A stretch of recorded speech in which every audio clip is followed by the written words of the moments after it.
My name is Nick Carr, and I have the pleasure of serving as the chief strategist for Stand with Crypto. And we're just so thankful that everyone is here for our first official advocate town hall in Boston. I first want to give a huge thank you to Coinbase, to Circle, to our grassroots partners, Boston Blockchain Association and Boston DAO, as we're all coming together to help unite the 52 million Americans that own crypto.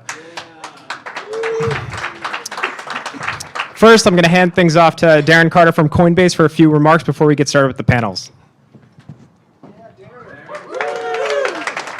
All right, thank you. Hello, Boston. How are we feeling? Awesome. My name is Darren Carter. I have the pleasure of leading community engagement here at Coinbase. Before we do get started, I want to give a special shout out to Stand with Crypto, to Circle, as well as our advocates and our grassroots partners, BBA, as well as Boston DAO. There are hundreds of founders and millions of Americans who own crypto, and the industry has really matured over the years. And we're thankful that the advocates who have been so passionate about this industry are here in this building today. And we're also thankful to the policymakers who have given their time and made this a priority to come learn about the industry and the community that exists here in Boston. So I'm really excited about this conversation. We have two phenomenal panels for you tonight. So before we get started, I would like to introduce Kara Calvert, the head of US Policy, who's going to introduce our first panel. Thank you. All right. Thank you, Darren. Thank you, Nick. We've given all the thanks to all of our partners and to our advocates, and really appreciate you all being here. I've been affectionately calling this Bossachusets, the event in Bossachusets, and I said it accidentally the first time, and it stuck. And I think the reason I said it is because when we think about this state and we think about this city, they really are hubs of innovation, intellectual curiosity, thought leadership. And so when we thought about putting together an event here, the idea was, all right, when we think about laboratories of innovation, the states are where it's happening, these local areas, local policymakers. And so we were really excited to come up here and welcomed and had such great welcoming from our partners and help pulling us together. So with that, I want to introduce our panel. We are very lucky here. We are going to talk a little bit about use cases today. And one other anecdote, when I started working for Coinbase 8 years ago, we kept talking, oh, use cases are coming. We promise they're coming in the future. The future is here, and today we're going to talk about how digital assets, how crypto is being used to speed up payments, to democratize access, to make sure that we can do all of these new and innovative things in a cheaper, faster, more effective way. So with that, I'm going to read their bios because they're very impressive. All right, so first, Representative Kate Lipper-Garabedian was elected to represent Massachusetts' 32nd District in 2020, which includes the greater Boston area towns of Melrose, Wakefield, and Malden. She served as the city councilor in Melrose, chief legal counsel at the Massachusetts Executive Office of Education, a federal judicial clerk, and legal consultant for states, school districts, colleges, and nonprofit organizations focused on improving outcomes for children and students. She began her career as a 7th grade teacher in an economically disadvantaged public school in Atlanta. Please help me welcome the representative.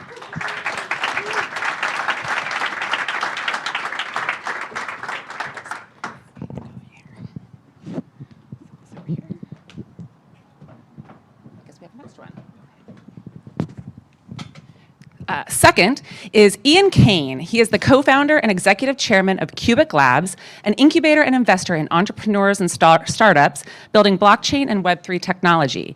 He is also a local politician representing Ward 3 on the Quincy, Massachusetts City Council since 2016 and is currently serving as council president. Ian has broad business experience, including commercial real estate and utility project development and management, and also venture capital investing. Welcome, Ian.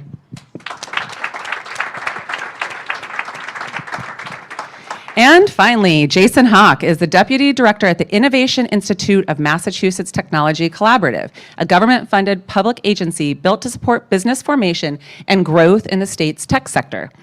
MassTech helps drive strategic investments, partnerships, and insights to help Massachusetts lead in the global digital economy. Jason also has experience in local government, serving as a town manager in Williamstown from 2015 to 2021, and a town administrator in Litchfield, New Hampshire from 2010 to 2015. Welcome, Jason.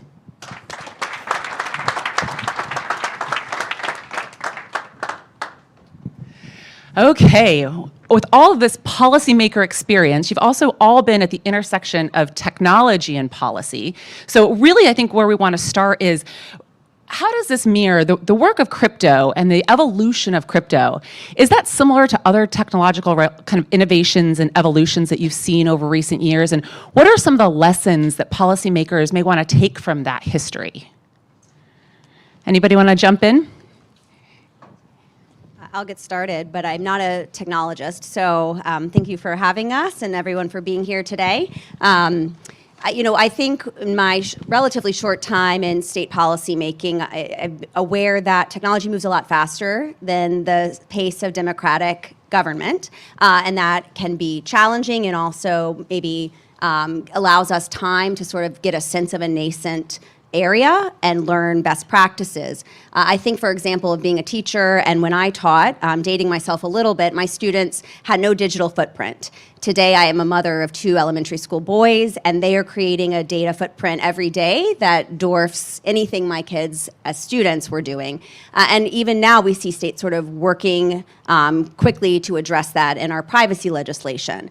I think one thing we're going to get into tonight is where is the right intersection for governance for this space, for crypto, and I think most people in this room would say it's really at the federal level that some of the big decisions need to be made and the regulatory certainty. Certainly states can play a role in that, but unlike, for example, a consumer protection piece where states traditionally have a role, when we think about how do you classify something as a security or a commodity, which is sort of a first principle question, that's something that we'll have to defer to Congress on. I think, the pace of technology is fast.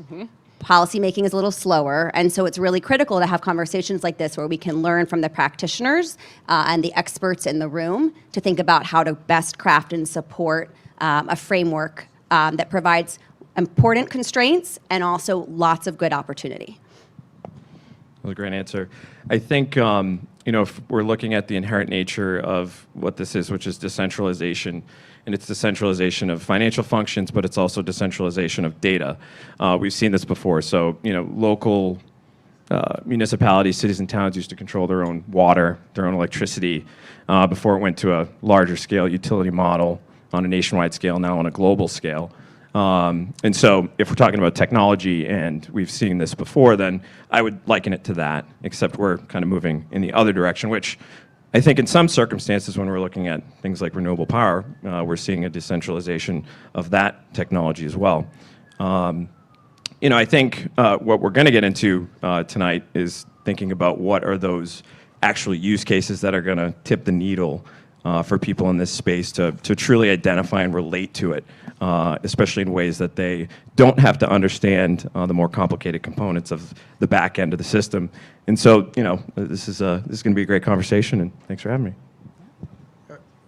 I think the only thing that I would add is the challenge is usually is government's ability to regulate and be thoughtful about it is usually missing where the market needs to be, and that can kind of hit 2 ways. And I think one of the issues that we're wrestling with now is the industry has moved at a point where government hasn't regulated yet, and it's thwarting the next level of growth. And I think one of the other places, again, that we see sometimes is the complete opposite. A new technology, the anxiety comes early and government will shut it down. I will date myself probably even further than you, Representative. I was managing a town in New Hampshire when the Segway came out. And there was a clamoring at that point. For those of you old enough to remember this, we were all going to get mowed down on our sidewalks by rogue Segways. There was a clamoring to ban them before we ever saw them. And so I think about that as sort of one end of the spectrum, and I think about where we are now with crypto on sort of the other end of the spectrum, and sort of like, it's so hard for government to get it right. Mm-hmm. Yeah, I like the way you've framed that in terms of particularly the anxiety that I think governments have, and as policymakers come to new technologies. We saw this in the in the 90s when it had to do with encryption. We saw it then with technology in terms of the internet. We've seen it now with AI. There's a lot of anxiety that comes with emerging technologies, and I think you have governments go one way. They either put the walls up, or they figure that they want to be first into the room and they want to attract the new technology and attract the emerging ecosystem. So, Representative, I know you've been thinking a lot about how to attract talent, attract businesses to this community, to Massachusetts. What are some of the things that you've been thinking about that would attract businesses, attract Web3 developers to the state? Well, some of it is just doubling down on our natural assets as a state that really has a highly educated workforce in biotech, in financial services, and the health industry. These are industries where blockchain technology can have a really important role to play in sort of, going to the next level. So as a state policymaker, and again, setting aside the reality that we really do need regulatory certainty at the federal level to fully embrace the potential here, there are a few different things that we can think about. One is, are there any barriers to entry that are being created in our state laws? And you have seen other states move more quickly in this space to set up certain regulatory functions or incorporation terms, that sort of thing. But, in my brief research, talking to, other states that have moved more quickly, a Wyoming, a Texas, Utah, they were identifying ways in which there were barriers in their state laws, that their statutes were so antiquated that they needed to remove certain barriers. It's my impression, including talking to like Rhode Island, that in fact our general laws are pretty broadly, open, so that we don't have barriers that we need to remove. Another thought would be to, establish forums or opportunities for education for policymakers. So one of the bills that I filed this session as well as last session, and it recently got a favorable review out of a committee, so it's still live, is to create a special commission to examine blockchain technology and cryptocurrency, pulling in officials from the executive branch, from the legislative branch, from private industry, from academia, to meet over the course of a year and produce a series of recommendations for the legislature regarding how to really appropriately support this ecosystem, whether that's through legal updates or appropriations, which gets me to the next one, which is budget. So Mass Tech Collaborative, obviously, as a private, private-public think tank of sorts, gets appropriations from the legislature. And we can direct Mass Tech to think about where it wants to prioritize grant making, for example, or research. And we have up here now a recipient of one of those state grants as well, right? So we can put our money where our mouth is and look to sort of enhance startups or more established players through grants and appropriations. And then the last one would just be sort of small p political leadership that we can demonstrate as state policymakers to say, this looks like a really important industry where we can realize real economic growth for the betterment of the entire Commonwealth, economic system. And so we, for example, have started a House Blockchain Technology Caucus. I co-chair that, and in fact, we're making it bicameral. One of our members is here tonight, Chair Mike Finn, another state representative who I know is really interested in this and a big leader in this space. So that's another way in which we can sort of demonstrate a willingness and an interest to learn more and to, whether that's through smart policy or through appropriation. That's fantastic.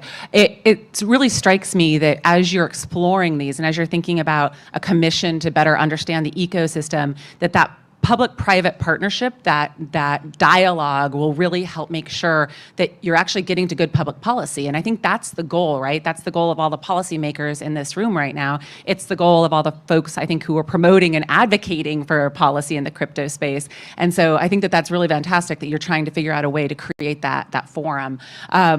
Jason and Ian, you are right in the thick of this. So when you think about that ecosystem, could you both kind of help us paint a picture for us in what the ecosystem looks like right now, and who would have a vested interest in making sure that they work with these legislators? I guess we'll start as sort of the quasi-government agency. We spend a lot of time supporting ecosystems, and I think that is really sort of the best place for us right now as a state to kind of grow things. I mean, the state's first investment in blockchain was $2 million from Mass Tech to Cubic, Ian's organization. I'll let him talk about all of the success there.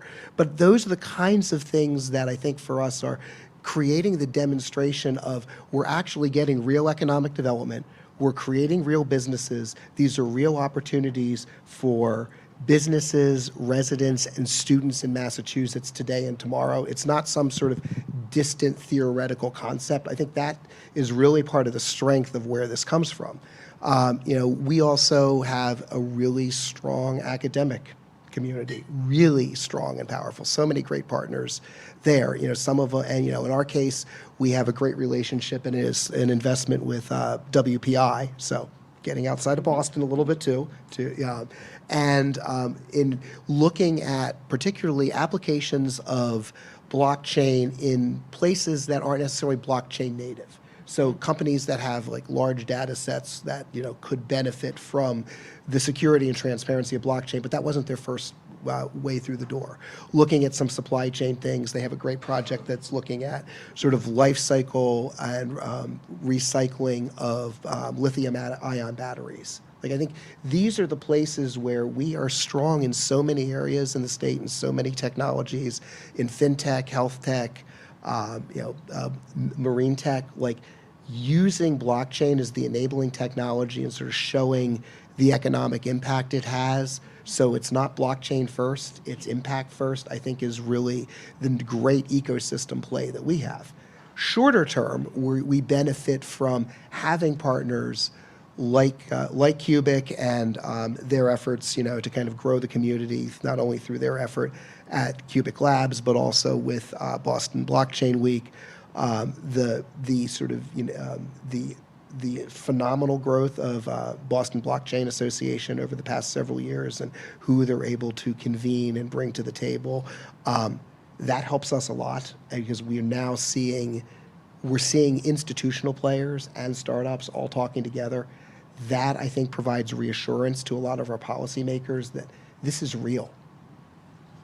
Yeah, from our side, we're looking at the founders at the center, the people with the ideas and who are going to build the appropriate companies that are going to support the space. And then it's everything that's supporting them around that ecosystem. So obviously Mass Tech, which is representative of government, representative of Liber Garabedian, who's representative of the legislature, also the executive office, which is a huge component of this. There's the community organizations, which Jason already mentioned, like the Boston Blockchain Association, as well as the Boston DAO. We've got related and supported industries like accounting and different financial institutions, HR organizations, people that can not only participate in sort of sponsoring ecosystems like ours, which we do receive. So in the the grant that Jason talked about, it's a $5 million public-private partnership. So that's $2 million from the state, that's $2 million in private capital, and then another $1 million in in-kind contributions from legal and accounting services, so that we can help those founders get their businesses off the ground, get them up and running, and make sure that they're compliant and following regulations. Then there's universities, right? Which I know some of the community organizations here have done a great job in connecting with those. Then there's events. There's ETH Boston. There's Boston Blockchain Week. So the ecosystem here is very strong and it's collaborative. I think and this is, I think, mostly an inside baseball crowd. Most people probably have some affiliation with the blockchain space. Raise your hand if you're new to the space, actually. 1, 2. Okay, we got a good sized room here. But that's the thing. It's how do we get to new people? How do we bring more people into the fold? There's a statistic that was put out by your organization that says 14% of Massachusetts residents own crypto, and I think that's a small number. We need to be giving more incentive to our policymakers and our members of Congress, especially, to pay attention, because that's not a number that's going to move the needle. But it's not also just crypto. There are other applications that we can think about that might get them to say, okay, this has more value. We just need to prove it. And from our perspective, we're thinking about more public opinion too. It's let's invite more people into the fold, allow them to understand, and then there's a reason to care at the policy level. It strikes me that as we think about those 14%, and I think that equates to roughly 900,000 people, right? So that means that they're owning Bitcoin or Ethereum, or they've purchased something, they've held it. Maybe they use it, maybe they do something with it, but ultimately we're still in, I think, the early phases of adoption by everyday Americans, right? But what you all are talking about is the evolution to truly the growth stage when we think about jobs and job creation. That it's no longer just about buying and holding. It's now about, what do these blockchains mean? What does it mean to start a crypto business? What does it mean to do something new and different when it comes to music or NFTs or any of those types of issues? So I find it fascinating. As you think about this, Ian, maybe I'll ask you, because you've done Cubic, What do you think are kind of the universal barriers to success right now for these startups? Are there a few things or one thing? Is it the federal level? Is it at the state level? What do you think is maybe the universal concern from startups right now? I don't know about universal concern from startups, but I think there's a particular idealism that also exists in this space, I think, which is fine, and optimism is good, but sometimes that needs to connect to a true business model, and so I think sometimes, we've met a lot of young people who care about climate change, and, they want to build something that affixes to carbon markets, but they don't know anything about the primary energy business or anything about the carbon markets, really, but, they might know a little bit about blockchain. So, I think there's knowledge, because this is an enabling technology in most cases that applies to existing industries. So if you don't have experience in that space or knowledge of that space, then it ain't gonna happen. But I think, if we're talking about the regulatory side on the crypto, of course, that's a barrier. And some of our entrepreneurs are navigating those territories, very delicately, so that they're not infringing on any laws. But as we've seen, because of the lack of regulatory clarity in this space, it forces people to go elsewhere, which I think is very disappointing, because it kind of, to me, that shows a little bit of a lack of commitment to here, where it's like, let's power through. But, that's definitely a hurdle. Representative, how do you, when you hear these types of challenges and when you hear about the growing ecosystem, and how do you think about when you talk to other policymakers, to other elected officials, what are the types of things that break through? As we think about all the new people in the room, what are the types of things that break through that you found when you're talking to your colleagues? Sure. And I would just want to double down on what Ian was saying, which I think was really salient. We had a guest come on the Blockchain Technology Caucus this year who explained he's working on a city coin so that people can reinvest in their small businesses, and they're working directly with city leadership to think about what are the mission-driven goals that we have as a municipality. That's not happening in the United States. It's happening in Europe because they can do it on blockchain, but they're not comfortable doing it here yet because of the lack of regulatory certainty. In terms of what members here or anyone listening are thinking about how to interface with policymakers might consider, I guess I can speak directly at the state level, which is we love to hear from our constituents and to understand where a policy area is of interest to them, where they may be working in that space. And so knowing who your state representative is and who your state senator is critically important, and it's easy to find out on our website. So figuring that out and reaching out by email or phone or looking for office hours to stop by and say, this is something I'm really passionate about and here's why. I think also being mindful that I am barely proficient in this language, and many of my colleagues, if you ask them, I did ask one of my colleagues who's my age, and we're probably median age in the legislature, have you ever heard of blockchain? This was 2 years ago, before we started the caucus. He said, no, what is that? So you may find that you're really there to educate, and so sharing examples of how crypto or another blockchain application can be really valuable in the community, kind of breaking it down for them, for us, is very helpful. One example for me that's always sort of been central to why I've been interested in this, one of my early jobs when I was in high school and then college was as a bank teller. And every other Friday on paycheck day, people would come in and cash their paycheck, and they didn't have a bank account with us, and we would hold back so much of their hard-earned money. And these are people who every dollar mattered, and it didn't feel great. And so this is an opportunity then to sort of say there's a more inclusive way in which we could do finance and money, and here it is. So thinking about opportunities to sort of connect on a level where people can get it and the day-to-day, I think, is really important. It's such a good point when you think about how important every dollar is to a lot of families in this country. And one of the things I don't know if anybody knows that last Monday was Lost Penny Day. I don't know if anybody knows that. It's kind of like National Ice Cream Day, although I really like ice cream and not so much pennies. But there are 1.2 million pennies lost every year, like thrown in the trash, thrown on the ground, right? Like, that's an incredible amount. And it just goes to show that there's a better way to do this. There's also so many fees in every transaction. If you think about a family, an average family could save thousands of dollars every year if they didn't have so many credit card fees, bank fees, other kinds of transaction fees. And so, Jason, maybe we were talking a little bit before, and so it strikes me as we're talking about this conversation about stablecoins and what the value of stablecoins could be moving forward, and how you see that as part of not only the kind of the blockchain ecosystem, but the financial system of the future. Well above my pay grade in this group, but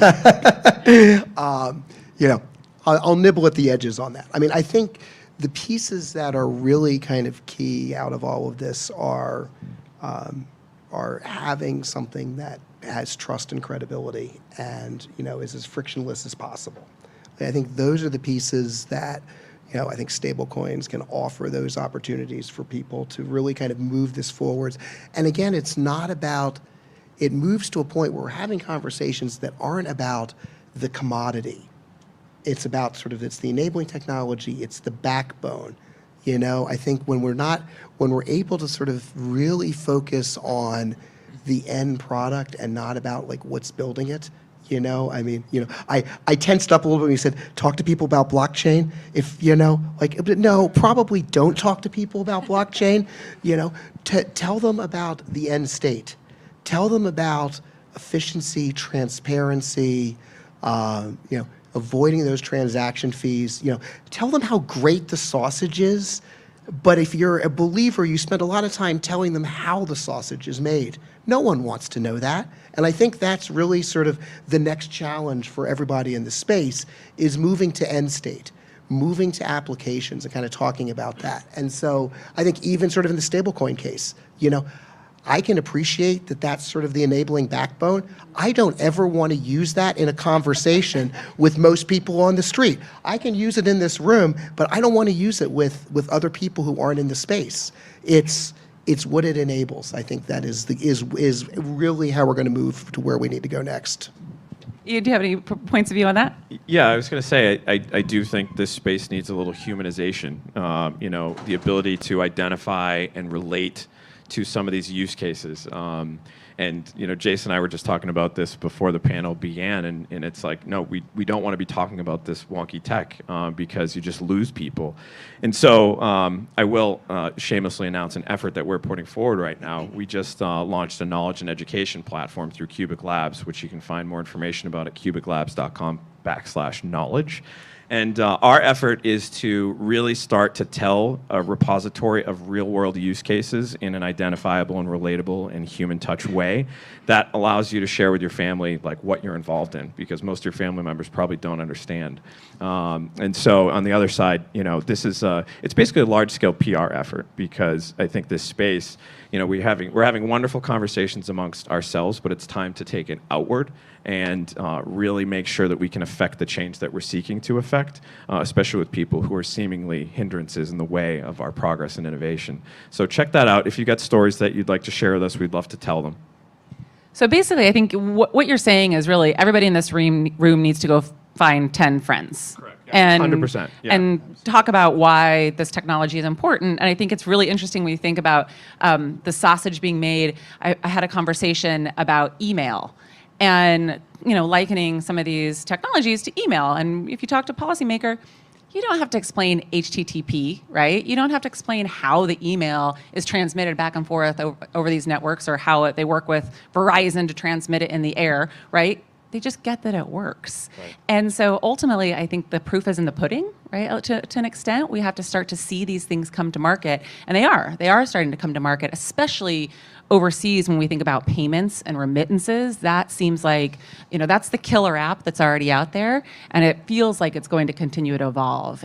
Are there other killer apps that you guys are thinking about, do you think are really promising areas of this type of technology? I mean, one thing that I've felt has been underscored in a lot of the conversations we've had in the caucus is around government use cases. And I think when you're thinking about policymakers being able to share examples of how blockchain could really improve the functions that we serve for our constituents, and that we're a huge purchaser, right?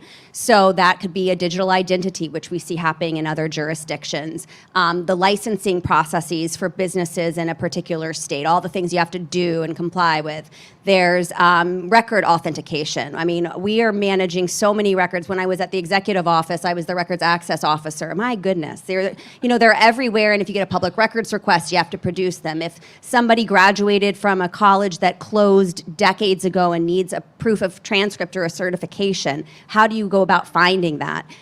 They're just, procurement, or grants management. We manage a lot of money. How do we ensure that the money is going to the right place and it's getting authenticated and so forth? So I think that's another way in which maybe to interface with your state legislature is to say, here are ways in which all the day-to-day functioning of the state government could vastly be improved, and we could be saving money while we're doing it. We love GovTech. I mean, just based on our proximity to local government, especially in county government and state government. So we've been looking at a few very interesting applications. One of our member companies is looking at floating the first municipal bond offering on chain, which we've completed a feasibility study. The second phase will be with a large institutional bank, and the third phase would be building a public-facing platform that would allow residents of their city or town to align financial and civic interest, right, to participate at a low dollar amount, and think about future applications of that. You get a coupon payment on that bond, which could go towards paying your water bill or your taxes. That's a cool one that could be replicated all over the place in cities and towns.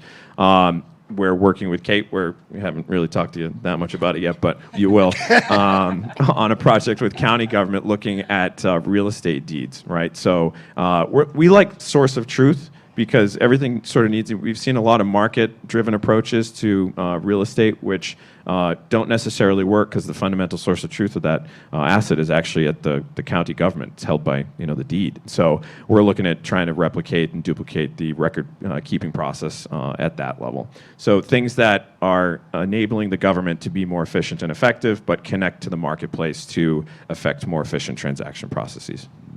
I'm going to echo many of the same things. I think digitalization of government is huge in this, and digital identity would be a wonderful advance. If you think about, the last time you moved, and how many pieces of paper and separate state agencies you had to tell the exact same information to. Like that's just nuts. I mean, the challenge I think to think about is, and I think perhaps the policy opportunity is that to sort of challenge state government to think digital first for when it introduces something new.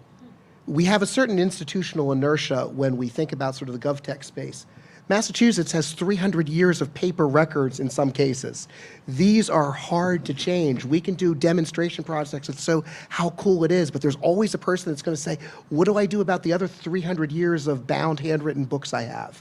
But if we could challenge ourselves that when we introduce a new registration, a new process, a new data collection effort from the state, can we make that digital first? Can we make that blockchain enabled first? We remove some of that old institutional inertia. That's such a creative idea, actually. And I think that there are lots of creative ideas out there about how you can attract, how you can make it easier, how you can make it more frictionless in these states to come and operate here. And those types of projects seem like a perfect way to do that. Okay, so we have some questions from the audience. So they have been sourced from all of you. So we only have time for a few.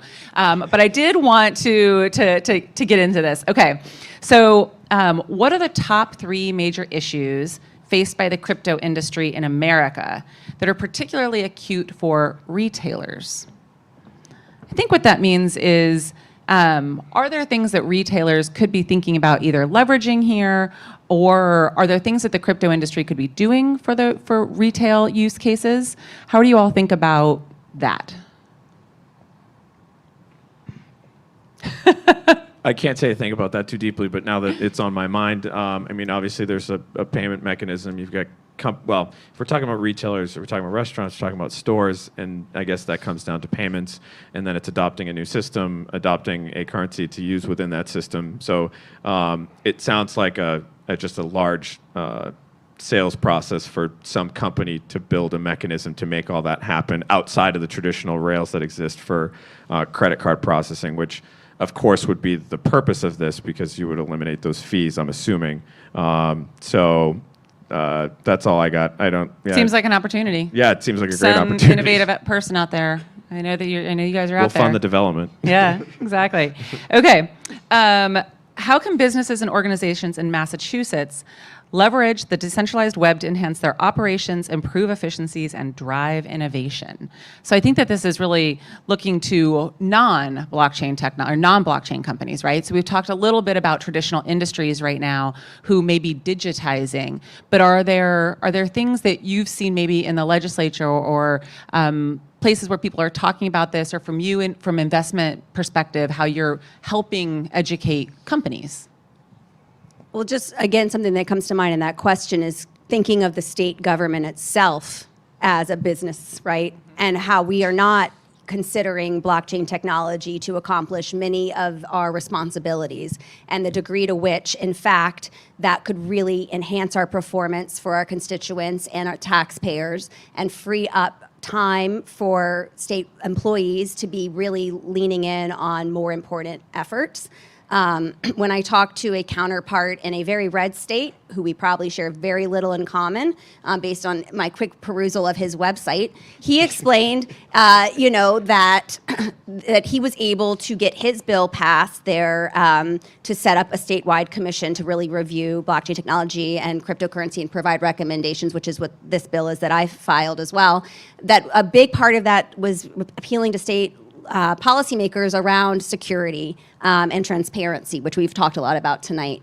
So again, I think when I hear that question, I think, well, let's not forget about government actors and the degree to which we have significant market share and how we're not really considering integrating blockchain into any of our functions right now. That's a great point. Jason? Yeah, and I hit a little bit early on. I mean, I think one of the things that, we see the opportunity for that is sort of leveraging the university space to work with non-blockchain native companies to bring the skills, because you're solving a lot of things all at once. You're actually building the technical blockchain skill at the university, but you're actually bringing it into businesses that aren't necessarily thinking that way. We've been doing a demonstration project right now with WPI in blockchain in that space. One of the things we've learned, because we invest and focus on a variety of technologies, is we've done that same sort of jumpstart model in artificial intelligence kind of to companies that wanted to bring it in but weren't ready for it. We're looking at doing the same thing in quantum computing. So we kind of have a model that works. So I would say, given our amazing higher ed resources, I think that's a great way to go. We've had a lot of conversations with community banks. We just started talking to the likes of credit unions too, to look at enabling their operations. One thing that we've been thinking about for a while, just haven't scratched the surface, and it's right in our backyard. We have a huge life sciences and biotech industry, and a while ago just delved into this sort of NFT IP space, which I think could be fascinating.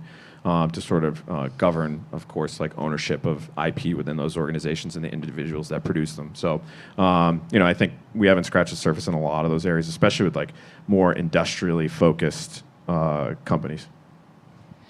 Yeah, I think that's exactly right. And when you think about supply chains, and you think about there are so many things that could be made more efficient with blockchains, and banks, even banks are investing in this too, because it helps move money. Shockingly, it helps make it more efficient. Okay, so we've got a few minutes left, and if you could wave a magic wand, and you were sitting here in 1 year, what would be the one thing that you would really want to have happen that you think would improve the crypto ecosystem here in Massachusetts? Could be federal, it could be state, it could be local. I knew I could stump them. Well, we don't have magic wands, and I guess only thinking from the perspective of what we've been working on, including collaboratively right here on this stage, I just would love to see, advancement in some of the things that we've been talking about. So whether that's a statewide commission getting started here in Massachusetts, which is something that roughly a dozen other states have already stood up and done, just to better educate policymakers and provide a diversity of perspective at a table, really delving into use cases and next steps, or whether that's seeing some of the ideas that Cubic and Ian are leading on, really taking fruition, and we are able to then learn from those. The deeds one is a really good example. I filed a bill in that space as well to sort of direct MassTech to work with the Registry of Deeds to try to get that up and running, because the Texas Blockchain and Cryptocurrency Special Commission that the legislature saw fit to put in place recommended that as the perfect example of a use case to test out and pilot. So would hope that when we come back in a year, we're seeing some of, we've had some lessons, a municipal bond going out, whatever the next thing is. Maybe someone in this room will come up with a really good example so that we can really use that to leverage the conversation and advance it at the state level.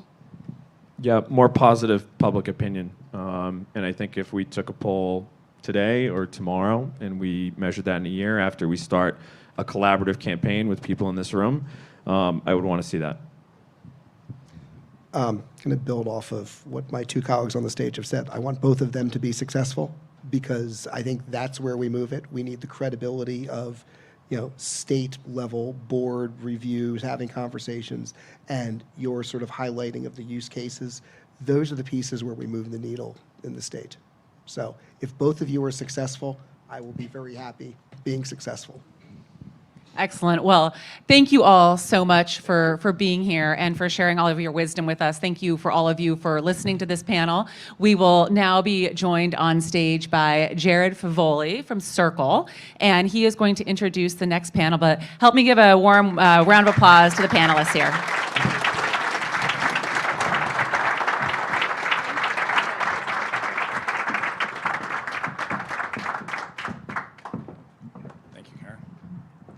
All right, can folks hear me okay? All right, first off, I want to say thank you to Coinbase and the Stand With Crypto team, Darren, McKenna, Julia, Kara, Nick. Convening people is really difficult. It's a pain in the, won't use the word, so really good job bringing everybody together. I'm not a Boston native, but I will say Boston is the perfect place to have an event like this for two key facts. It's the birthplace of American democracy, and it also is usually in the top 3, gets about 10% of all VC funding. So we just had a panel that was focused primarily on public policy with a dash of innovation. Our panel is going to be focused a little bit more on innovation. And I think that's important. You heard the previous panel talk a lot about public-private partnership. That was probably the phrase that was used most often besides the word crypto. And I have always found, and I think it's true, that the winning model for the US has always been responsible innovation with rigorous public oversight. That's always been the winning model. You can think of the space race in the 60s. Yes, that was government-led, but private sector entities played an amazing role in helping send the first man on the moon. And look at where we are today with SpaceX and other companies. You can look at the birth of the internet, which came from basic government research, and that's how we got Web 2 that we all love and sometimes don't love, depending on which Web 2 company we're talking about. And even crypto. Blockchain technology rose out of the cryptography that was done by a lot of the 3-letter agencies in the United States. And so there's always been in the heart of the US economy public-private partnerships in some way, shape, or form. And so I'm excited we have the right panel to really focus in and talk about innovation. I'm going to have the panelists introduce themselves, but as I do, or as they come on stage, we have a student from MIT, a graduate student, who has really spent a lot of time in Web 2, but dove really headlong into blockchain technology. We have someone from traditional finance who has now become a crypto believer, if that's the right way to say it, and then someone who is an investor and frankly has to put his money where his mouth is. So welcome our panelists, Hannah, John, and Sean. I'll let them introduce themselves.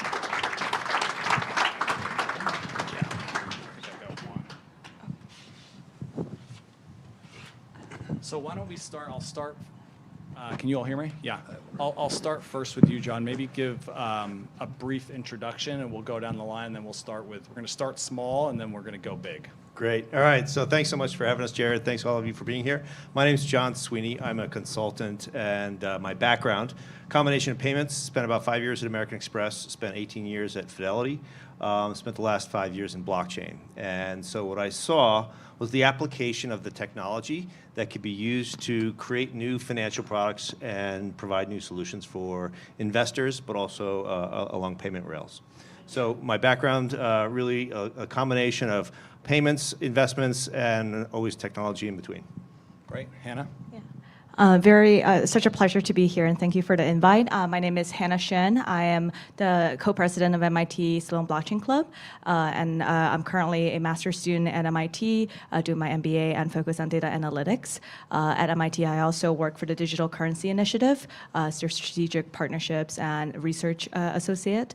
And last year, I co-directed one of the longest-running academic conference called the MIT Bitcoin Expo. So I've been really active in the Boston community. I also went to undergrad here. Boston's kind of a second home base for me. So a bit before I came back to school for my master's degree, I actually was a very early business hire and product hire at two Web2 startups in the Bay Area, focusing on social media products. And that kind of, we'll maybe talk about that later today too, that kind of a lot of interest in decentralized social networks led me to blockchain. And yeah, that's what brought me here. And then really honored to be here, and then join this panel. And Sean? My name's Sean Judge. I'm a general partner at Castle Island Ventures. We're an early stage venture fund based here in Boston. We invest in pre-seed, seed, and Series A companies. We focus on infrastructure and applications powered by public blockchains. So I said I wanted to start small, and we'll start with you, Sean, and then anyone else can jump in on this question. It's a basic one, but I think it's just good level setting. Even though we have a very crypto-friendly and forward audience, this panel is supposed to be focused on innovation. What is innovation? Like, how would you define that? Like I think we talk about innovation, think a lot of things are innovative, and they might not be. How do you think about it? You know, I think by definition, it is the creation and implementation of new products and services that advance society over existing products and services. So there's all sorts of ways to kind of look at what is an innovative tech company. For us, what we're focused on in the digital asset space is, you know, people that are looking how money moves, and they're saying, is there a better way? Is there a faster, cheaper, more efficient way to move money? And then entrepreneurs have kind of migrated over to financial services, and they're saying, is there a way to leverage public blockchains to bank underbanked people or unbanked people? Is there a way to cut out the middleman and do things in a permissionless peer-to-peer way? And lastly, the other innovation that we're kind of seeing with entrepreneurs every day is looking at the data monopolies and saying, is there a way to allow users to have some upside in the content and the data that they're providing, and not have it all just flow to the Facebooks and Googles of the world?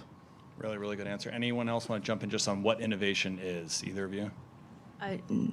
Yeah, I think just very quickly on that, I think innovation is a very good, it has a very positive connotation, right? But it actually, if you're truly an innovator, sometimes it comes with a lot of risk and taking on like a lot of the unknowns and exploring like frontier technology that maybe other people don't understand. Just like looking at MIT's like research around decentralized networks and Bitcoin, like the Digital Currency Initiative, for example, has been one of the earliest like institutions to support the research. And then even for the Bitcoin Expo that I ran, like last year was the 10th year, and when we first started, there were like I think about handful, 20-something students in a like an empty classroom trying to get this thing started. And these are like also innovators. Like sometimes you're not like kind of at the part of the hype. You're like way like 10 years ahead of the hype. But that's that type of innovation is something I truly look up to. Yeah. Jared, I'd love to say innovation has to focus on a pain point. So there's science, there's research and development, all of these things that come out of universities that get funded by, oftentimes venture capitalists. The VCs are looking for a payback. Your investors are looking for a problem that will be solved that somebody will pay for. And so oftentimes you want to look to make sure that you're creating a solution that at the end of the day has a commercial outcome.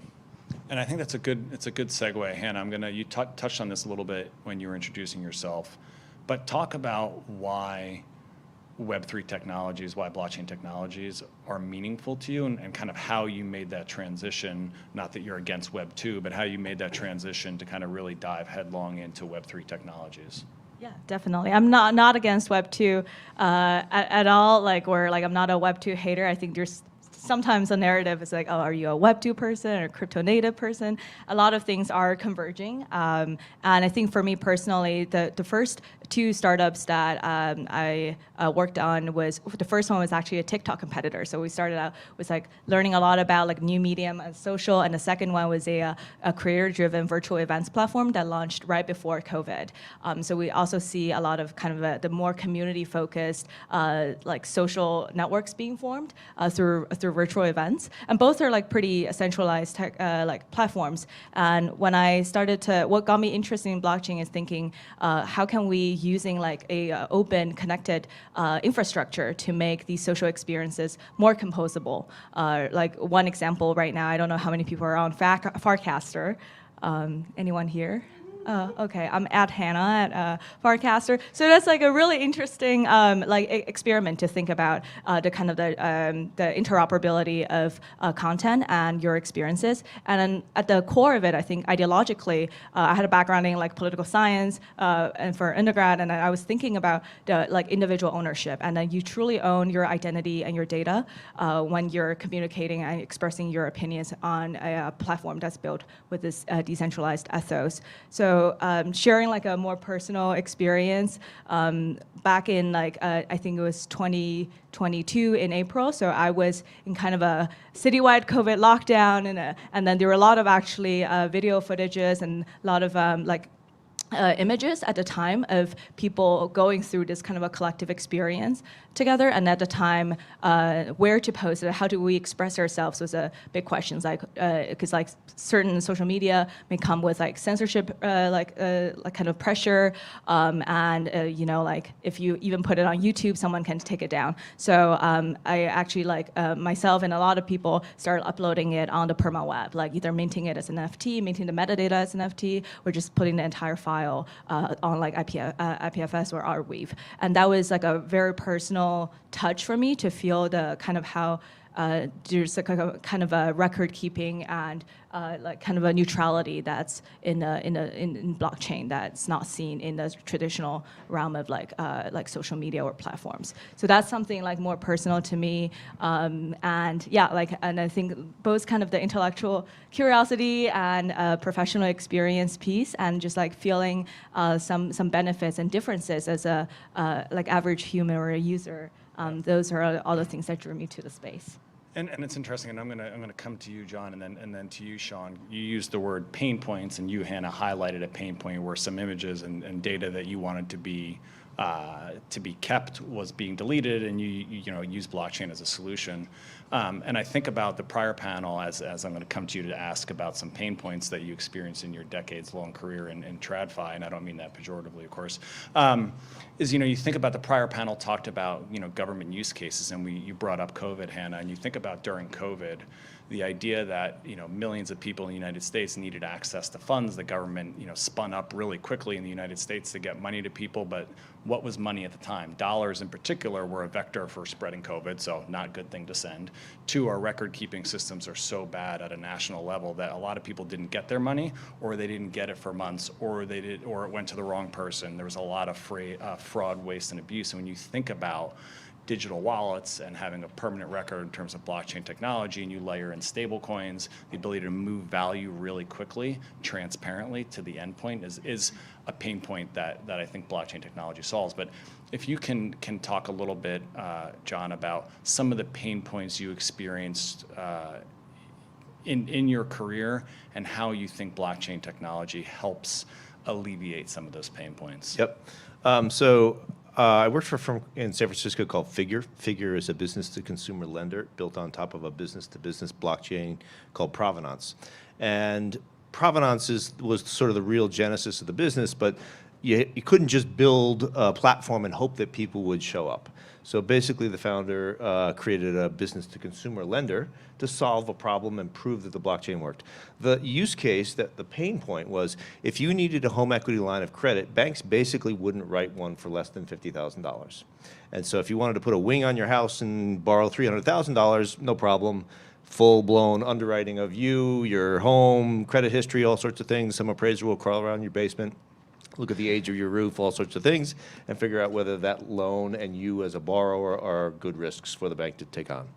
With blockchain, what we're able to do is you as a borrower, your credit history, your salary information, all that is stored on the blockchain.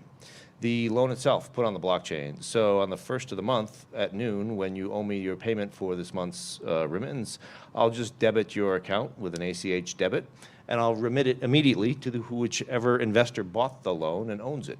And so that investor will now know immediately whether you were good this month and paid your loan payment in full or not. Was I? You were, yes. Pleased to say. And the third piece is then a marketplace. So all the loans coming off the production system, immediately available at the end of the day for any investor who wants to buy them. If two investors want to swap them, if I want to sell some of the assets in my portfolio to somebody else, immediately transferable, trustless transaction, digital dollars in one end, loan in the other end, immediately swaps. I don't have to worry about the credit risk of the buyer on the other side. In fact, I don't know have to know who they are. They can be, a U.S. centric. You can set sort of parameters, but all that is programmable through blockchain. Bottom line, pain point, knocked 130 basis points off the cost of the loan end to end. It's not from, all from one part of the equation, but it's 10 basis points from this part of the equation, 20 bips from here. And at the end of the day, you're saving the consumer, the borrower, a lot of money, a lot of time, a lot of stress.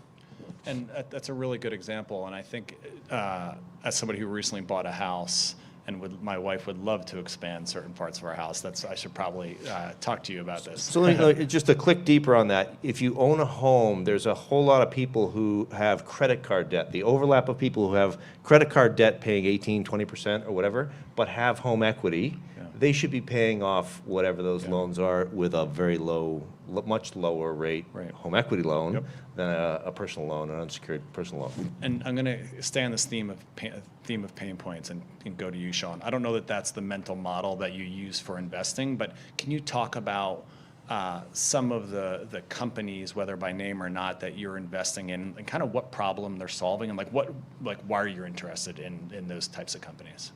Yeah, so Circle's not paying me to say this, but we're spending a lot of time in the stablecoin space. And the reality is that it's just data-driven. So 4 years ago, last month, there were $5 billion of stablecoins circulating. That's it. There's over 140 billion today. And so you start to look at that and say, what's happening here? Who's using this? Who's demanding dollars? Who's paying with dollars? More interestingly, so that represents, just to give you a frame of reference, that's about 10% of the crypto market cap. But if you look at on-chain volume, it's about 70 to 80% of all on-chain volume is just dollars moving. And so it tells you that people are moving dollars somewhere. And so our more recent investments have been figuring out where that's happening. So we just made an investment in a company we haven't announced yet, so I won't give away the name, but it's just helping people remit money from the US to Mexico. And so it's helping immigrants move money faster, cheaper, and more conveniently. The sender and the recipient has no idea that there's a blockchain or a cryptocurrency or anything involved. It's just stablecoin rails that are allowing that to happen. So I know that was a good plug for USDC. That's really awesome, and it makes me think of a way I always try to, at least at Thanksgiving when you have non-crypto people, and I'll do this with the audience, but you all probably know where I'm going. How many of you, raise your hand, have ever thought about sending a cross-border email? A cross-border email. One hand went up. Usually, no, okay, maybe. But really, because, and Kara brought this up on the last panel, is STMP is this messaging protocol that's underneath. If I have, God forbid, a Hotmail or an AOL account, and my grandma living in Gibraltar has a Gmail account, we can send each other emails all day long because the underlying protocol is interoperable. That's what blockchain is doing for the movement of value. So I don't know the company you're referencing, but the ability to move dollars globally, nearly instantly, transparently, very cheaply depending on the blockchain, and the cost of transactions is going down, is a real novel innovation. So is there any others that you want to highlight, not by name necessarily, but? Yeah, we made an investment a couple months ago. It also hasn't been announced, but it's effectively a digital We're dollar. breaking news here, people. Yeah, seriously. I might get in trouble. It's a digital dollar banking account for LATAM. So there's different use cases for that. If you're in a country that's experiencing hyperinflation, you're trying to get your hands on dollars and stuff it under your mattress. This is, anyone now with a phone and an internet connection can swap from their local currency into USDC. And so they can save in dollars, which is a better store of value for individuals in a country with hyperinflation. For other people, it's I travel to the US, I don't want to bring a bag of cash, I don't want to get smoked on FX fees, so now I can just spend and save and send dollars to people. So it's not that complicated. This looks like a neobank or just a traditional fintech company. But these have hundreds of thousands of users, and there is, almost $1 billion on a run rate basis of dollars that are moving, and this is all enabled by stablecoins. Sean, you bring up a really good point. The non-US perspective is really important to understand the applications of blockchain. We live in the United States. The dollar is accepted universally. My wife and I went to Zambia 20 years ago. To cross the border from Zimbabwe into Zambia, I had to hand them 20 US dollars. They wanted dollars in greenbacks in order to enter the country. But I had a boss who grew up in India, and he said it was a common practice every Friday night when you got your paycheck, you went down to the local money changer and you put it either into pounds or dollars, but you didn't keep it in rupees because the inflation factor, you knew that you couldn't buy as much next week with it. So we just have to have a global perspective when we think about innovation. The world's a very flat place right now. As Jared says, I can send an email instantly, globally. I don't think about translating it through another technology platform to communicate with a friend in another country. We need to be thinking the same way about currencies. Yeah, and it's interesting, Hannah, I'm going to turn to you because I know when we were talking, since Sean brought up remittances and payments, you had a unique example recently with tuition. I wonder if you could tell that story. Because I think the last panel talked about humanizing. This is a great example of kind of the power of these technologies. Yeah, I really want myself to be one of the first, of 100 million, just normal users of crypto or blockchain technology, having that technology benefiting my day-to-day life. So yeah, the kind of mass adoption is definitely a big interest of mine. So personal story, I think now we're talking about the kind of cross-border perspective. So I have my family in China, in Shanghai, and then very recently, that was just in January, we were trying to just wire a very small amount that was part of my tuition from a bank in mainland China to Hong Kong, and then where I would then do payments and stuff, and then it was actually just $1,000. So I want to test whether that works. It just disappeared for a solid month. I had no clue where the money is. I checked both my banking apps. There's no updates. I called the banking associates. They had no clue. They were like, oh, it's somewhere sitting in a U.S. clearinghouse. I'm like, where is that? Is there a number? Nobody. And then the Chinese bank actually tried to contact me and see if I was getting scammed or anything. And I thought they were scammers. So the whole thing was kind of hilarious, and it was just ridiculous how I don't have visibility in such a small fund, amount of fund that I had was just used to wire to MIT. And I think the reason was stopped somewhere is I said MIT in the note, and then they thought it stand for some cryptographic code or something mystic. So long story short, after having zero clue of where my money is for a month, it got returned back to the bank with $20 deducted for no reason. And then that was, I think, the moment both me and my mother started to figure, my mom's clicking with me on, okay, this is where the kind of transparency, the openness of an open ledger really makes sense, right? Whether it's through stablecoin or even integrating into more existing banking system in some way, having that visibility is a right of ourselves. It's my money, but then I have at that, like within that month, I had no ownership whatsoever. It was very much opaque and inconvenient. And let alone there's so many like students who are studying abroad in the US, like overseas. I think just like a use case, if we can solve a lot of the payment pain points with paying tuitions, having a smoother and more fair transaction fee in that process, it's going to be hugely beneficial. It's an interesting, I say use case is the wrong word because it's really more painful for you to lose $1,000 for 30 days or more and then get your fees knocked out is not fun. We had an intern last summer who's from Puerto Rico, which is a U.S. territory, so it's not even another country, had a very similar, was trying to send money home to help pay the cell phone bill for her family. And like the money just disappeared. And so she started just using USDC and they could cash that out at a local MoneyGram location into actual cash. So these things happen at a grand scale. I want to shift gears a little bit, given where we are. I don't know, I'm not good with distance, but we're about a quarter mile away from Fidelity. We've had in recent months billions of dollars of inflows in ETFs. You've had a theme, I've been in this industry now for 6 years, you've had this theme of the institutionalization of digital assets, of blockchain technology. It comes and goes in waves, but it does feel like this is a real moment. And maybe just given your background, you worked at Fidelity, like what is this moment that we're in? It's a milestone, but how do you contextualize it? What meaning does it have? And we'll go from there. Yeah, so thanks, Jared. What I'd say is that 2023 was the year for the institutional adoption of digital assets. Coming out of the SBF, FTX crisis, which was probably November 2022, crisis of confidence. It was an opportunity for the regulated institutions to step in and work with the regulators to create a better system. So I really saw over this last year was working with another large Boston-based financial institution, doing some consulting for them on their blockchain strategy. And it was a lot around how do you help educate not only the partners, but the regulators around why this is a better, faster, cheaper system.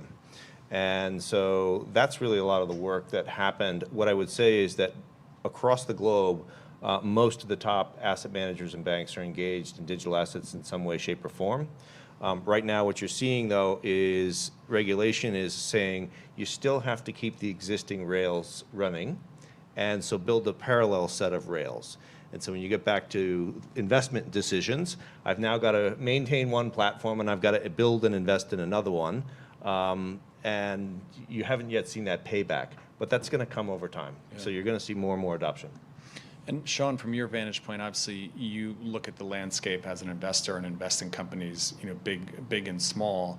Like, how do you see this moment we're in? Obviously, with entities and people like SBF kind of bearing the full weight of their ill deeds. Now this kind of attention around ETFs. Like, what do you think that's going to mean for institutions and kind of the future of business a little bit? So I think it proves to Wall Street that there is real demand to hold Bitcoin right now. People wanted access to Bitcoin that maybe didn't have an account with one of the crypto brokerages, Coinbase, and so this is like your dad or your grandfather, whoever, that just like has a Fidelity.com account and now can buy an ETF. And I think that's proving, like, if you actually compare it to the gold flows, it's almost in some way mimicking people are getting out of gold and buying Bitcoin, which is kind of interesting. I think more broadly from an investment perspective, we look at it and say, like, okay, what are the things that fundamentally have to exist if the institutionalization of crypto assets are going to happen? And so we take the lens of, like, let's not necessarily pick what the next ETF might be or what the next big L1 might be, but take the view of, okay, data and analytics need to exist. The financial institutions are going to want data and analytics like they do for stocks, bonds, et cetera. Trading technology, compliance software, things like that. So from an investment perspective, we try to look at, okay, now that they're in the arena, what are the things that they're going to need to service their customers? Really helpful. And I want to touch on something that was brought up on the prior panel, and Hannah, that you touched on a little bit, which is this idea of ownership. And I think Ian on the last panel was talking about kind of decentralization. And you were talking about having two systems running in parallel, right? You've got one that's the traditional rail, then you've got a little bit more of a decentralized rail. Maybe Hannah, I'll start with you. Like, how do you think about decentralization? Because it's a dial, not a switch. Nothing is few things are 100% decentralized. But more so, like, why does it matter? Why is it important? Wow, that's a big question. Yeah, so I like how you framed it, Jared, in terms of it's a dial, and a lot of the like kind of a test that we're seeing is like let's for the new incoming like flow, we'll test something out. To me, I think to break down why decentralization matter, I think I will start from like my experience working more like decentralized identity and social networks. I think first of all, a lot of the discussions today we talk about is around, or most of the discussions in crypto is still focused around assets. Right? But if you have your money in a more centralized place, it's like kind of like not your wallet, not your assets. And then your wallet right now is kind of one way for you to have identity, or vice versa. Identity should be at the foundational level for owning assets, and it goes beyond that. So I think having a self-sovereign, like decentralized identity, right now it could be like a wallet, it could be more than that, as we're seeing evolving in the space, is truly critical for us really having ownership of our assets and be able to own our like data, own our footprints, et cetera, and have a lot more like new experiences unlocking in the on-chain space moving forward.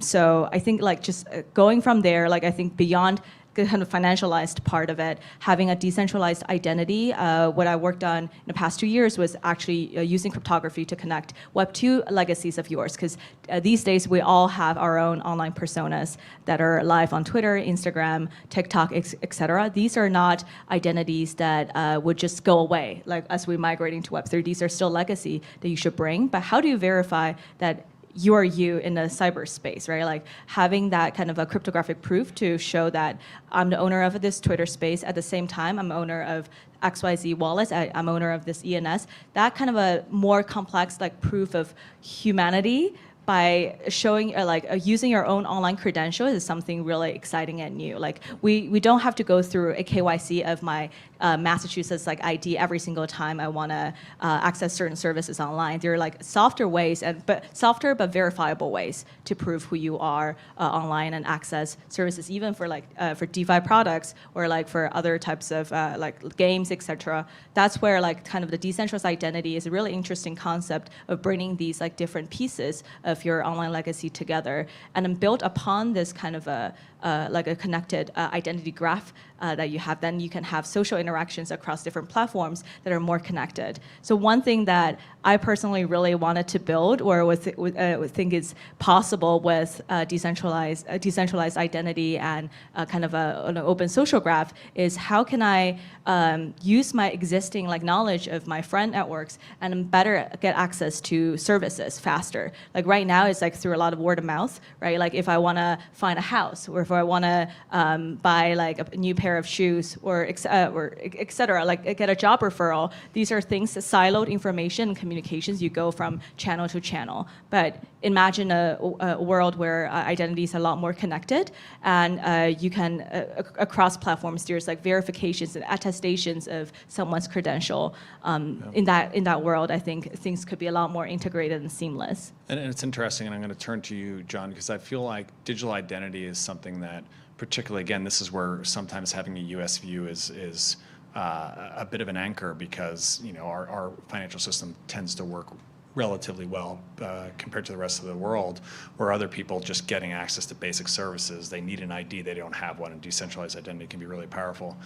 On this broader concept of decentralization, I find that it's probably the word that's probably the most triggering when talking to members of Congress and staff. They think, oh, decentralized, no control. Given you're from TradFi, and I don't mean that pejoratively, I keep saying that, I don't. I wouldn't have my house if it weren't for the traditional finance, so I'm all about it.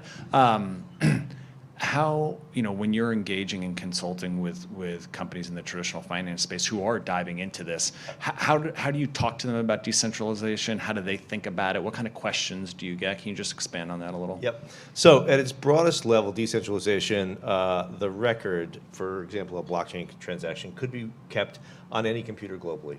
So that does create some data concerns for particularly countries that we would be uncomfortable having U.S. banking data. OFAC-sanctioned countries, generally we would not be comfortable having our data there. And for good reason, right? So I'm not worried about necessarily a hack of those systems, more worried about just the data residing somewhere else. So what's happened is most US regulated financial institutions have created what's called private blockchains. And so you see this, JP Morgan has their Onyx system. Goldman Sachs uses the DS-DApp program. Most of the banks have basically created walled gardens that have enough decentralization within their own network. So they have multiple nodes that record keep the same data. However, it's all within their own walled garden. The moment they open that up, let's say to a trading partner or to a regulator to view those transactions, you've created then a potential portal and opened up a potential security hole. So those are the things that people are trying to figure out. How do I protect the data, allow a regulator to be able to look at the transactions, collect taxes on it, things like that, but also ensure that you are protecting the data and don't allow the asset to get hacked. And for Circle, we care a lot about open public blockchains, but I understand, I think that's where there's this tension between kind of closed loop systems versus open systems. Sean, when you're investing, obviously you already talked about some examples, but how important is your investments being done on open public blockchains versus any proprietary blockchains? It's on our website. We say that we invest in infrastructure and applications powered by public blockchains. It's very important. I think private blockchains are these experiments that I think a lot of financial institutions start out with, but I think the actual benefits of having a blockchain is it being public in nature. Private blockchains tend to be just kind of internal databases, which you could set up on your own. You could have your own internal database with 3 or 4 other parties, but the benefits that you get from a decentralized open public blockchain is in those other words, open and public. Yeah. There we go. Got a clap going. There we go. I'm going to ask a couple more questions. We've got a few minutes left, and one of the questions I'm going to ask the audience, and I assume you all can raise your hand too. I'll keep mine raised because I know the answer. How many of us are movie fans? Got a lot of movie fans here. Hollywood's doing all right. Good. I say that, this sounds like a tortured entrance into this question, but when you think of a good movie, there's a lot of stakes, whether it's the galaxy with Star Wars, whether it's the fate of an individual character. And I wonder, and maybe I'll start with you and go down the line, like if blockchain technology stopped today, if no more innovation happened, like what's at stake in continuing to innovate with blockchain technology and continuing to get rules of the road in place, whatever those rules are. We don't know what future rules are going to come, but like, why does it matter? Like, what happens if no more innovation happens? So I think we have to look back to the mid-90s and the internet. And in the mid-90s, you'd never put your credit card on the internet, right? You're concerned about who got that data. Fast forward 30 years, and there are all kinds of applications. The previous panel talked about the applications and the use cases for the technology. There are so many things that we couldn't have envisioned in 1995 that the internet allows us to do. Calling up a car to get home tonight. I made reservations for dinner for Valentine's Day, and I didn't have to open my Zagat's guide and then open a map to figure out whether the restaurant that I read about was in my neighborhood, and then call them, a third step, to see if they had an open table tonight. So all those things are enabled by the platform. It's hard for us to see where that innovation's going, but those are the kinds of innovations we're seeing coming out of universities and the kinds of companies that Sean's investing in. Hannah next, but I will say Zagat's was not on my bingo card tonight. You're up next. Just the question about like... What is Zagat's? I love Yeah. this. All right, great. See, It was this a is little red book that listed all the restaurants, and if you wanted to go find a physical book, remember those? like a physical book. Yes. My mic is shutting down. Oh, that Hello? one should work. Oh. There you go. Wow. Yeah. I heard of the yellow page, if that was a thing. All right, you're aging me. All right. But I do remember. I feel like I'm like internet native, that kind of generation. So I remember when I was using my Windows 95. We're not that many years That's good. apart. Yeah. So see, this is what if we stop like innovation from there, like I would still know what a Zagat is. Yeah. So.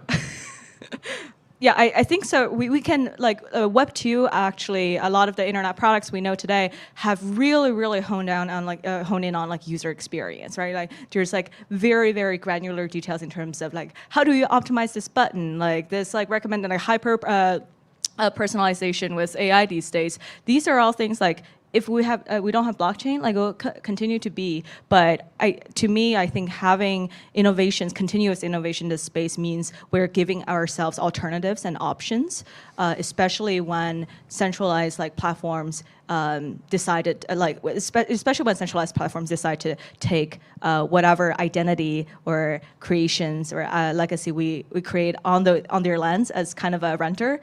They decide to take it away one day, like that. So to me, I think I always think about kind of like how to protect bottom line a lot, and then continuous innovation in blockchain means that we have that alternative. Like I know that there's things like there's true ownership in whatever I have in my identity and my wallet and my assets. That's really important. And on top of it, I think we're seeing also interesting use cases, like kind of a more value creation use cases. There's like restaurants in like kind of loyalty points based on blockchain New York that's really popping up, and new types of social by seeing kind of this composable like social graphs. Then you can now have a little frame like within your Farcaster that opens up new things. That's like more fun and more permissionless to build compared to WeChat mini apps, right? So these are also things that would really unlock new experiences. And from like maybe 20 years from now, my kids are going to ask me, what is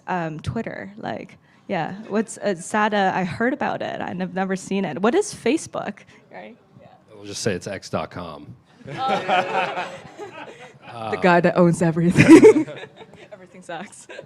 I don't know. I think that like power just kind of continues to accrue to big tech into like large financial institutions, and it reduces consumer choice. I think the good news is like the cat's out of the bag. Like if there's certain governments that want to clamp down on the industry, people are going to get up and they're going to move and they're going to go build it somewhere else, and that's absolutely what's been happening. That's great. Well, I think that is all the time that we have. Let's give a really big round of applause for our panelists. Thank you all very much. And then I'm going to turn it back over to Darren. Thanks, Jerry. Thank you. Thank you, guys. Can we get one more round of applause for this amazing panel? Awesome. I'm so fired up about this panel. It's kind of invigorated my focus on crypto use cases. And before I kind of dive into the next segment, I'm really curious by a show of hands who here either owns crypto or works in crypto. Amazing. Such a broad swath of people here who either own or work in crypto. I'll just kind of talk a little bit about my crypto journey, which started 5 years ago, or a little over 5 years ago, because oftentimes people hear crypto and they think of it as an asset. And I'm glad that this panel actually discussed the real world crypto use cases. So I promise to be very brief, but I'm going to talk about 3 real world crypto use cases, and there's many more. We can talk more after this at the reception. First and foremost, financial inclusion. Years and years ago, I was a researcher at the University of Cape Town. I was living in South Africa and studying water resource management, believe it or not. Nothing to do with anything digital asset related. And as I was going through the townships, I noticed that there were no landlines, there were cell phones everywhere, and there was a high demand for the dollar. And this was the first moment where I'd lived abroad. I'm actually kind of unbanked myself. And there was a moment where I actually had to pay one of my friends back. Going to the bank was a huge pain.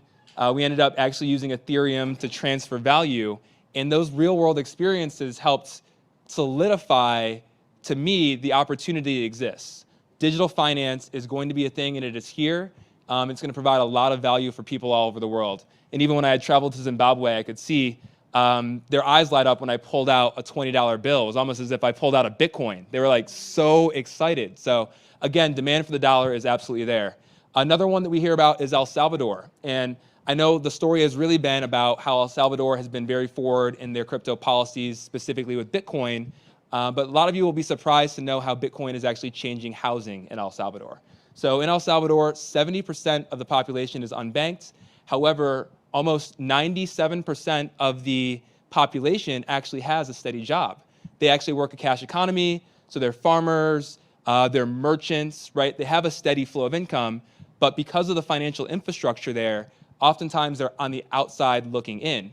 And the panel had discussed the opportunity of using digital assets to originate loans, and there's a nonprofit that Coinbase has actually worked with that has helped make this a reality for hundreds of families. Over 120 families in this specific part of El Salvador have been a part of this pilot, which has successfully helped take them from unhoused to housed. And it would be impossible to do this without some sort of on-chain source of truth, which they use as Bitcoin.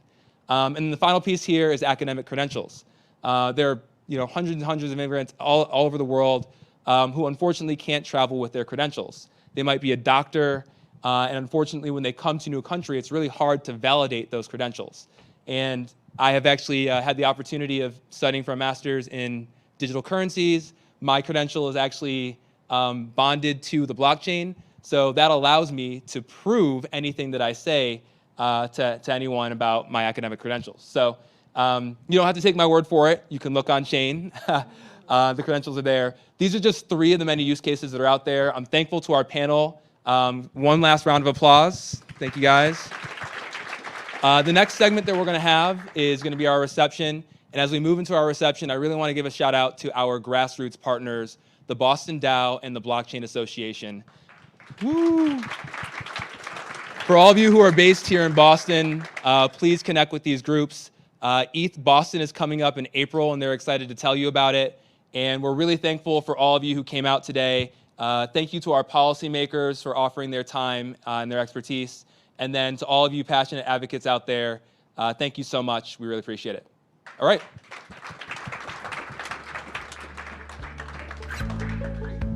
Awesome.